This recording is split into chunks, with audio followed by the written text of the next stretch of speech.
Thank you, everyone. Now, please do keep in mind that I am an educator and I'm used to classes of young students. So please take your seats, get ready. We're ready to start. I don't want to give anybody detention later on, so please, if we could get started. So thank you for joining us, those of you who are here. For those of you who are leaving, please don't. I'm sure this is going to be a really good session. My name is Simon Chadwick. I'm a professor of sport. Just to give you a sense of how long I've been working in sport education and research, it's somewhere over 30 years. And so I have a good sense of not just programs and teaching, but also research too. And I'm joined by somebody I've been aware of and known and admired for a long time in Pierre, who is one of the most prolific writers, certainly in the academic world, about football. And also Kristian too, who we've known each other, I guess, best part of a decade now, Kristian, and you've obviously been working very hard and very quickly to establish the FBA as an important part of the landscape. If I could just start initially, Pierre, though, could you tell us a little bit about what you do? Because your career, certainly your academic career over the last 2 decades, has been really significant. So please do give us some insights initially into your work. It's never good afternoon to everybody.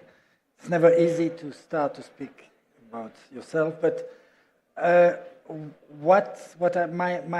work in football has been came by accident. I wrote a PhD about international German international relations during World War I, and the image of the enemy. So it was quite different. But I wrote a master's thesis on football in 1982, so it's just yesterday. And in the early 1990s, late 80s, I was working at the European University where I did my PhD, and they created a European Culture Research Center.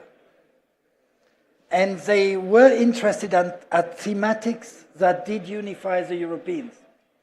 And they had about defense. And I say, but could we imagine a project which is multidisciplinary about sports? Because one of the points that unifies the Europeans probably is sports. There is a European Cup that exists in football. There is European championships in many sporting fields. So sport is a way of collaboration and understanding in some field. Well, I was lucky enough that the European Union was very interested to that, and I was able to develop a multidisciplinary research project on that, having historians, economists, lawyers, political scientists, geographers, anthropologists, working together on that topic, coming from different countries. And I learned at that time, why do I start with that? Because there is a direct link with what's happening at the moment. The idea that sport, football in particular, can be a field that unites people, and when there is a common ground of understanding.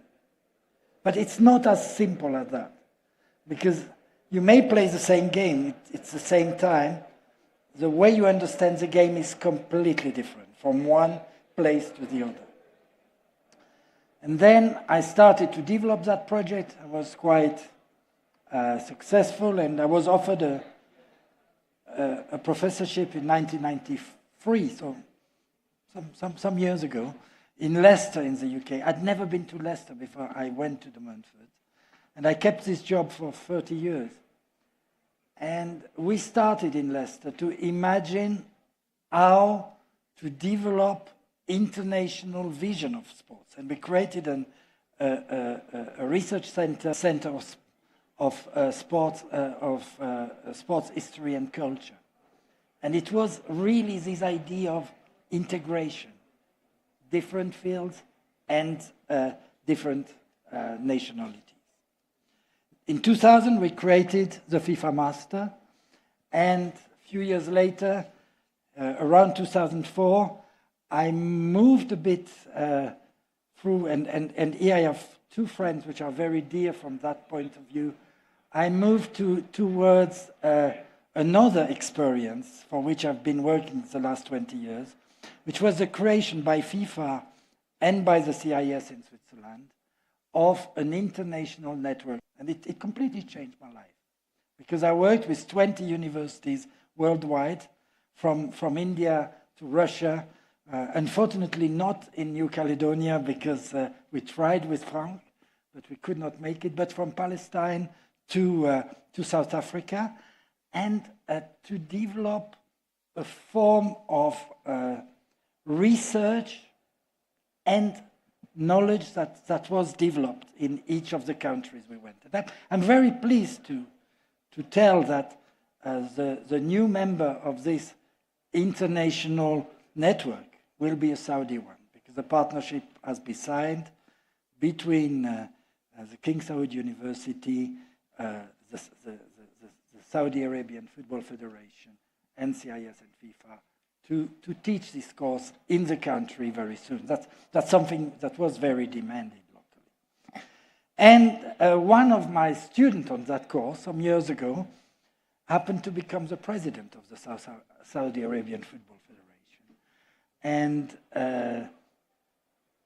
I was asked to come here to Saudi Arabia because they had, as in many other countries, question regarding the history of football in the country. And they wanted some international experts. I came here and I had a meeting with the president. And we discussed about what is missing currently in the spectrum of sports, particularly football, and research. And said to me, do you have any idea of what really we could do here that has not been done anywhere else? And with one of my former students and friends, that is here, Hisham Al-Amrani, we proposed a project. And this project was very simple. Why not imagining to create a research center based here that recruits students from Korea, from Saudi Arabia, from Egypt, and from Germany, she's not here. We come from all over the world, but which have one common ground, football. They do research about football, and we try not only to be a place where people do work, but we hope very soon to become the place where people from all over the world come to express new research and to be judged by our people here. Can I come to that, because I think you're doing really interesting work. Can I come to that in a second, because I do Sure. want you to talk about that, and I want you to talk about the principles governing it. Your experience, I think, Kristian, is somewhat different to Pierre's. So do you want to tell us a little bit about who you are and the work that you do? Thank you, yeah. So my childhood, I think, as with most people in this audience, revolved a lot about sports, right? Ironically, I was actually a tennis player, coach, and referee, but in that whole period as well, I was very, very passionate about football. I played it with friends. I was playing Football Manager 12 hours a day on 2 computers at the same time. Long story short, I ended up studying sports management and business administration in Barcelona, and that kind of set myself up for a career in football or sports. I graduated in 2011, so as any young graduate would do, I went to Brazil because I saw that they were going to do the World Cup and the Olympic Games, so I was great. I have my degree, I have my languages, let's try my chances there. And as chance would have it, I volunteered for a Soccer X event in Rio, which ended up offering me a job. And so I moved to London. I developed, from a young age, a very international network in football. And as it happened, it would also be the place where I would meet up 2 guys that became very dear friends, Patrick Esto and Dorian Esterer, with whom a few years later we would join forces to start the FBA. And the story behind why we decided it was the right time and place to start it was because of, for lack of a better term, FIFA Gate, which I think many of us here remember. So that whole scandal as it broke out was a warning sign for us as young football industry professionals to say, hey, something's not going quite right here, so let's use the power of education to try and bring something to the table that can hopefully over time bring in more ethics and professionalism in the game. So we set up the Professional Masters in Football Business, which you've also taught on in the early days. And really the focus from day one with the FBA was to accelerate the professionalization of the football industry. We had seen that football had developed very quickly, very massively, and very globally in a span of just 1 or 2 decades. And a lot of people wanted to work in it, couldn't quite see the way in. A lot of people that already were in it realized that maybe a lot of what they know or thought they know was becoming outdated.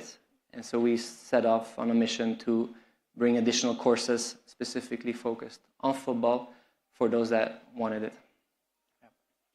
Can I just say at this point, before Kabir from the World Football Summit shouts at me, there is a live poll for this session on the World Football Summit app, so please do look at that. Just for people who've come in and now we've got the introductions out of the way, just to say that broadly this session is about education and research.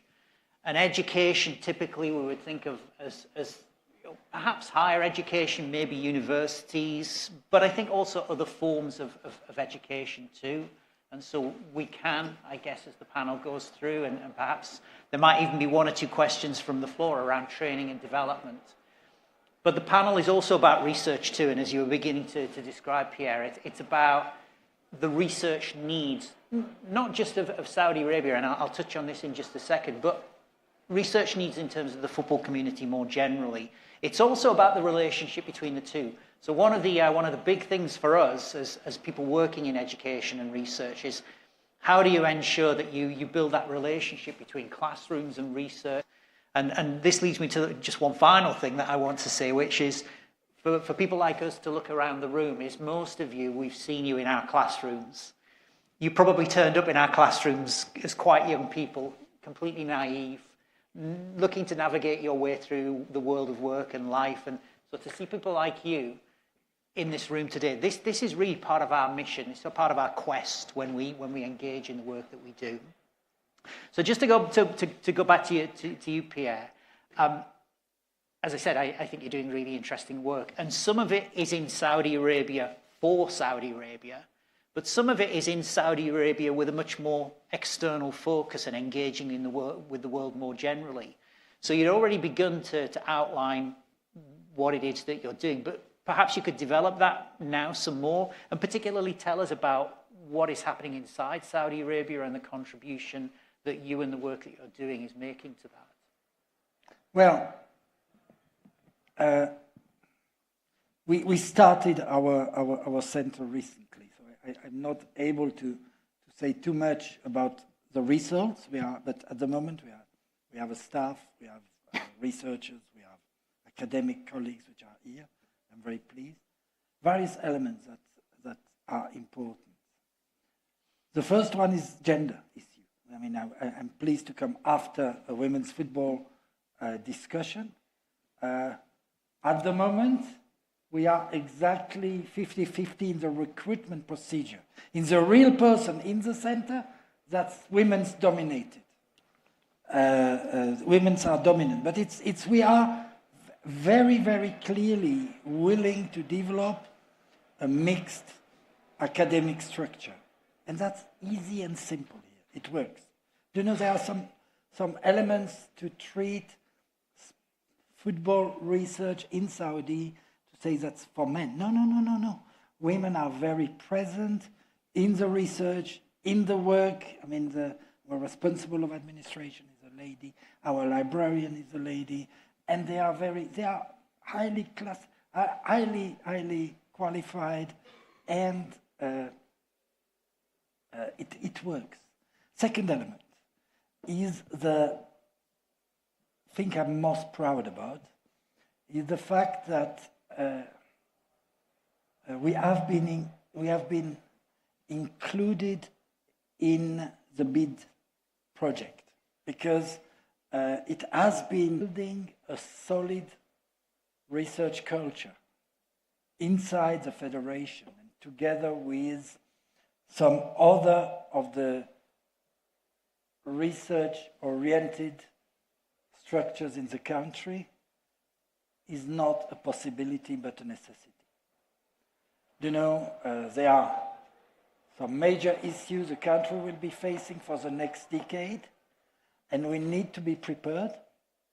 People must be using the opportunity to come to Saudi Arabia to expose what they would like to share with us, the points they would like to challenge with Saudi Arabian programs, and as well, that's probably the most important, that academics, people involved with education, and people involved with research meet in Saudi in a center that is multicultural. The concept of the multiculturality is crucial. I mean, if I could say, I'm so excited. It's a third youth I'm having at the moment. I enjoyed that so much. I'm so excited about the fact that this country is willing to put itself in front of the reality of the world. They are willing to receive much more, many of the foreigners, and, you know, exchange. Not receive lessons, but exchange with many other academics from all over the world. And the reception internally has been simply fantastic. Mm-hmm. And in terms of your world, Kristian, which is more around education and program development, what kind of view are you taking about Saudi Arabia now? I'm thinking particularly when you're developing programs, what do you perceive as being important needs in this market at the moment? I mean, as Pierre mentioned, I think football, generally speaking, is very multicultural in its essence because it's the global game, right? It's the biggest game in the world. It moves more people than anything else on planet Earth. And so from the very beginning, starting with our theme, with the people that we got on board to teach, and the classrooms themselves, they've been very multicultural. Over the years, of course, as Saudi Arabia has gotten more prominence on the football stage, that has directly translated with more interest coming from the kingdom and the region into our program, which then, you know, led us to also start talking with the stakeholders here to see how we can help them with any particular needs they might have. As such, the SPL, the Saudi Pro League, became the first league from Asia, actually, not only the Middle East, to partner with us and to engage with us and our students in different ways, including internships, student business projects, and otherwise.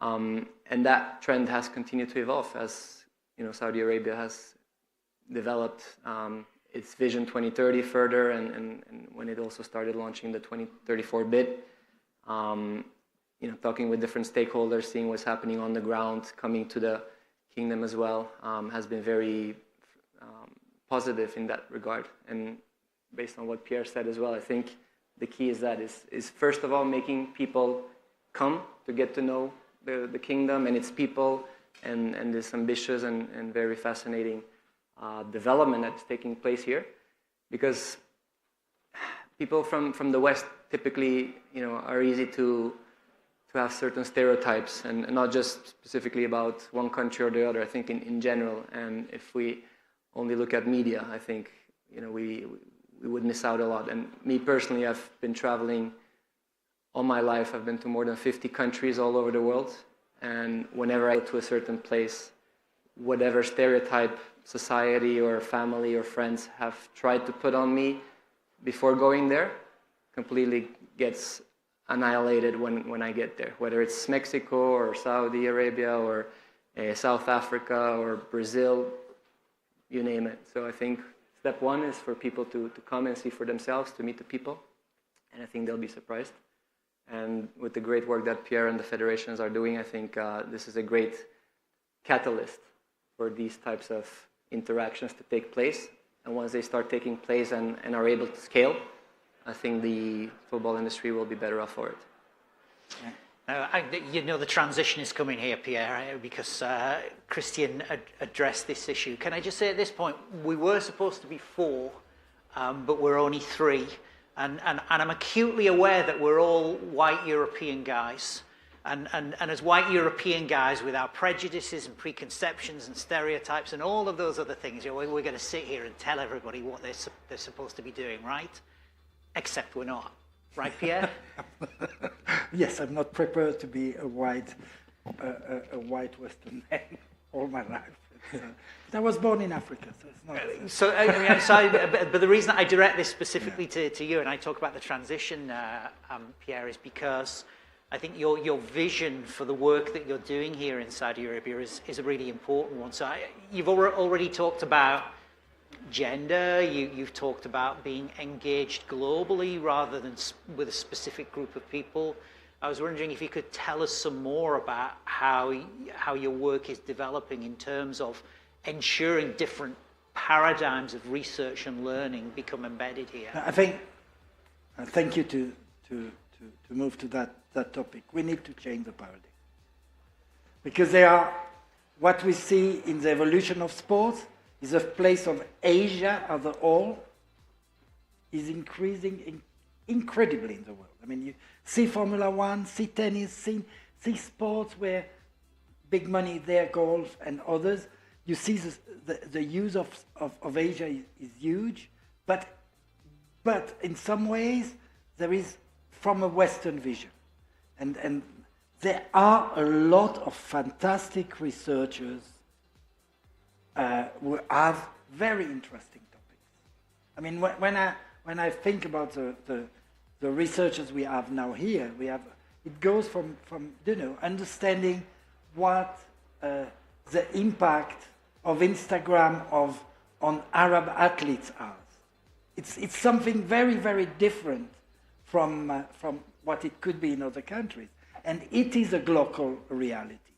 Yes. Instagram is a global topic. Am I right when I say that? But the way the women Egyptian athletes are treated on Instagram is very different, or for the future, the women in Saudi Arabia are treated on Instagram is very different. So we have to imagine the impact of the global to the local and the importance of the local to the global. One of our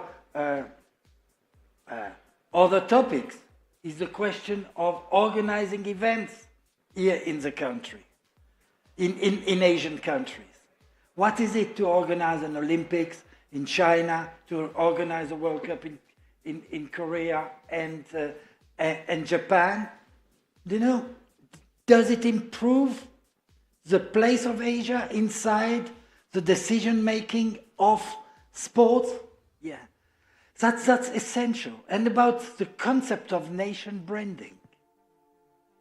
When you think about nation branding, and Saudi Arabia has been very interested in the last 2 decades to give more space to sports.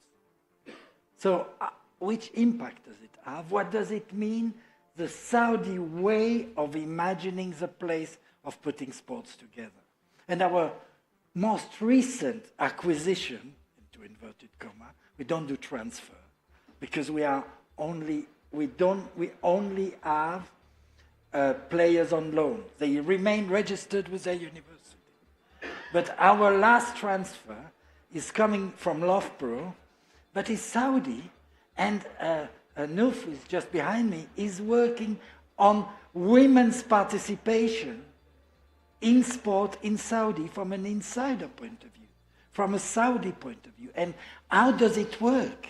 What are the opposition for women to do sports? What is the Saudi society prepared to do to give more accessibility to the ladies in sport? And what are the difficulties to develop that? These are issues we are so much interested to develop. And I think one of the elements for the future, which is necessary, and there the people who work in the industry, particularly in clubs and in federation, what we need is to share the data, not only Western-centered.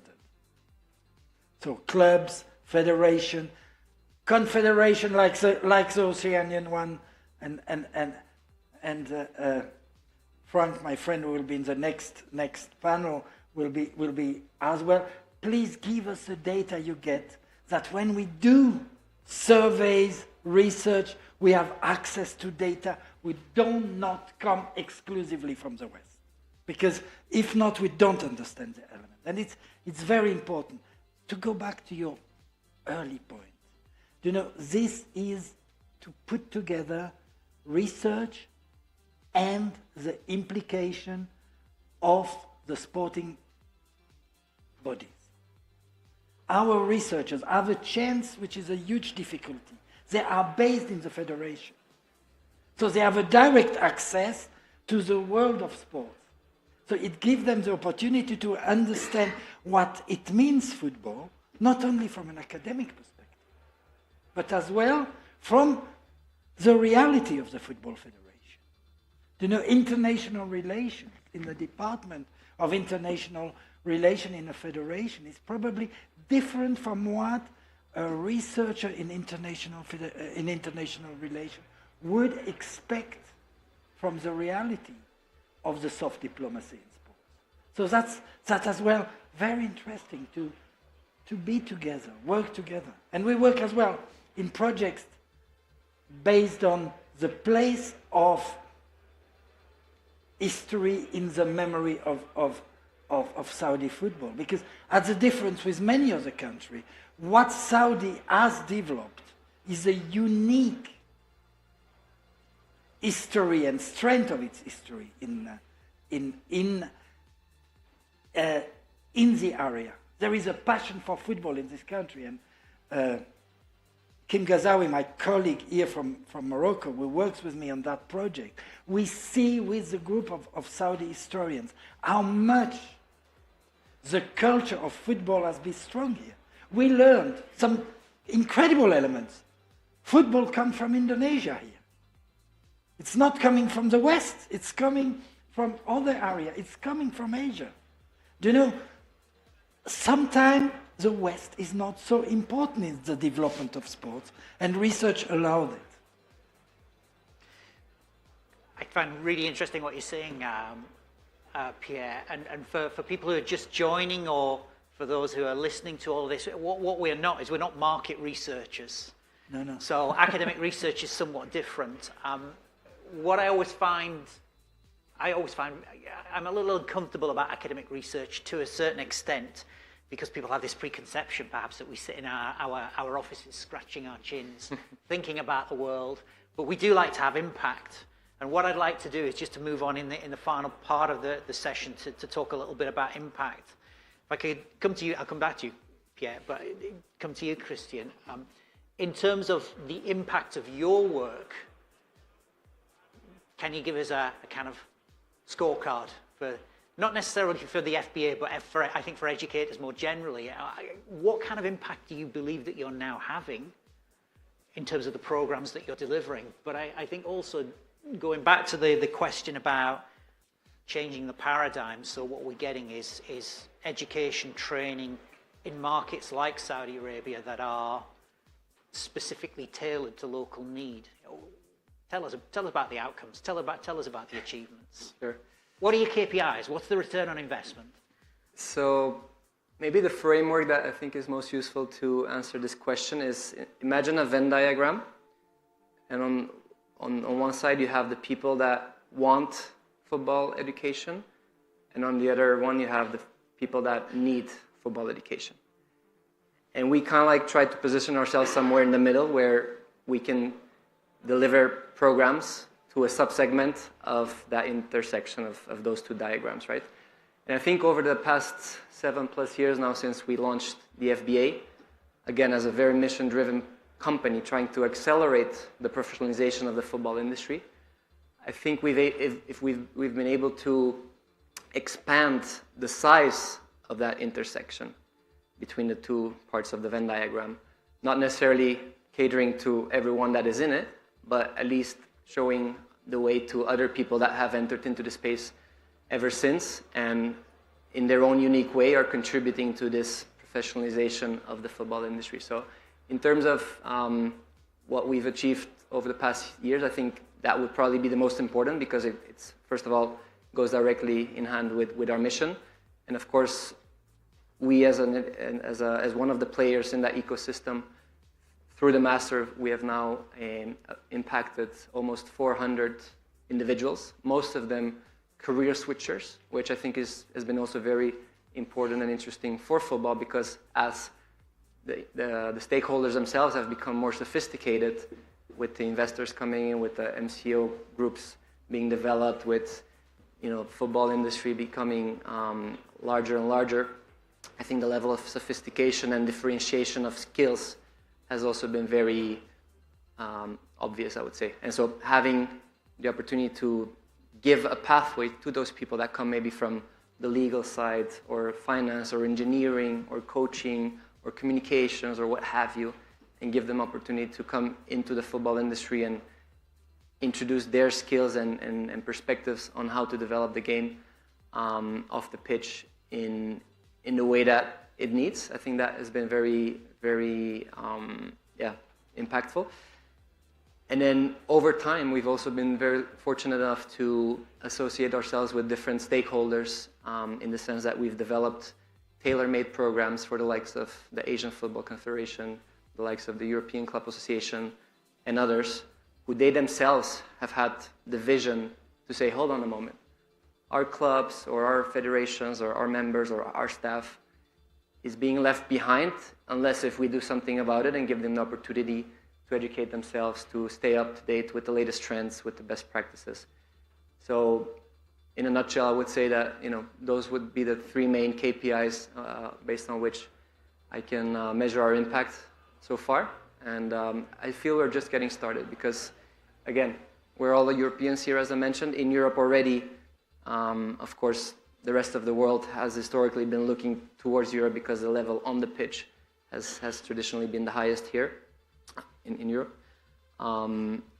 And even if within Europe people are realizing that football education is necessary or can be useful for a lot of people, either wanting to work in the industry or already working and simply want to specialize or stay up to date, imagine in the rest of the world. And I'm not just talking in the Middle East, I'm talking South America. I was just in Colombia last week. My colleague Dorian, he was in Indonesia last week. So there's so many demands coming from different parts of the world, from people that have realized that football can and is an industry, which historically not in every country they have been looking at it from that way. So I think we're kind of like breaking the stigma through what we've done, and hopefully over time, more and more people will consider a career in football, because I think we'll all agree that it's growing. So you need more skilled people, and of course, education and research plays a big part in making that pathway a possibility. It's such a shame that we only have 35, 40 minutes because we need to, it's World Football Summit Asia. We could talk about China or Vietnam or India or the position of Saudi Arabia at the intersection of Asia and Europe. We are going to have to draw to a close in just a moment, but just to give you the chance, Pierre, as well, in terms of the impact of not your personal work, but the work that is now being done in Saudi Arabia, particularly in the centre that you have created. What do you intend your impact to be? What do you want your impact to be? I would be fool to anticipate the impact. First of all, what we are hoping to get is understanding the changes and listen as much as we can. Offer the opportunity for the people who work with us to have the time, the physical mean. To be together is absolutely crucial. You don't develop research on your own. When you do research on your own, you're lost. And I had the chance to live in an institution where I was sharing my findings with others and putting into discussion. So that the place where people meet. But one essential point we didn't touch yet. We should help the people, the researchers and the students, not to pay for that. That's our obligation. And what I think for the future of education and research, the industry of football has to start to be generous. That they don't not only necessitate to receive money, but they need to give money to their staff, to the researchers that like to do, to the students that like to do. That's a key issue. To be a good student, you cannot spend your time to imagine how will I finish the end of the month. You cannot be at the same time a PhD student and having to worry about, oh, how can I survive and do my 2 jobs plus my PhD. And that's the same element where I would be a bit critical about some of the issues regarding the formation for the future researchers in master's degree, in undergraduate degree. We have a solution to allow the good students from all over the world to have opportunity to study and not to have to pay for it. That's an obligation for us. And I'm so proud that the Saudi Football Federation understood it when I started with the issue. Because I'm so proud that our next incoming student come from Zimbabwe and is working in Namibia. And she could not pay her PhD and fully concentrate on that because banks don't allow you to get a scholarship, to get a student loan for a PhD there. It's very important. And it is the same for all courses, master's degree and others. We have to have certified diplomas. We have to have accredited masters. But for students who have a loan, not a loan, a scholarship to do their work at undergraduate, postgraduate level. And clubs, federation, confederation should spend more money to form their stars and their external future staff and pay for that. That's very, very important for the future.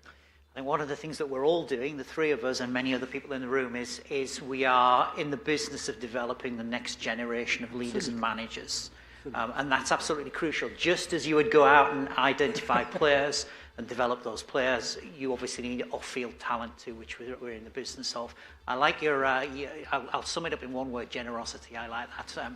If anybody wants to discuss generosity with either Pierre or myself, or you're welcome to do that afterwards. I'll give the final word to you, Kristian. Obviously, Pierre, to a certain extent, has set out a vision for the future in terms of research, but looking at Saudi Arabia and sport and football and education, could you sum up for us in probably less than 1 minute? How do you see the future? What comes next? What's going to happen? What role does education play? Yeah, well, hopefully Pierre's vision comes to fruition because I do think it's a very important angle. And to their credit, the AFC, the program that we developed with them, they didn't make their students pay a single thing. So there are some very few cases already being seen. So hopefully that will be now talked about and kind of like picked up in other parts of the football industry. Because you're right, there's so much money and all these stakeholders have obviously benefited from them.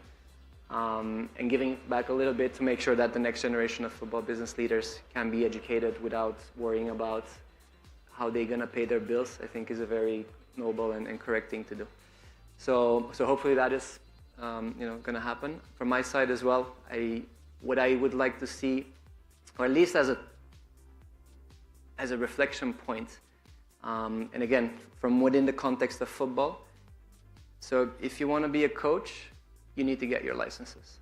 If you want to be a referee, you need to get your licenses. And hopefully, some time way out in the future, at some point, if you want to run a club or you want to run a federation, you'll at least have done certain degrees in order to prove that you have mastered the elements in order to do the job properly.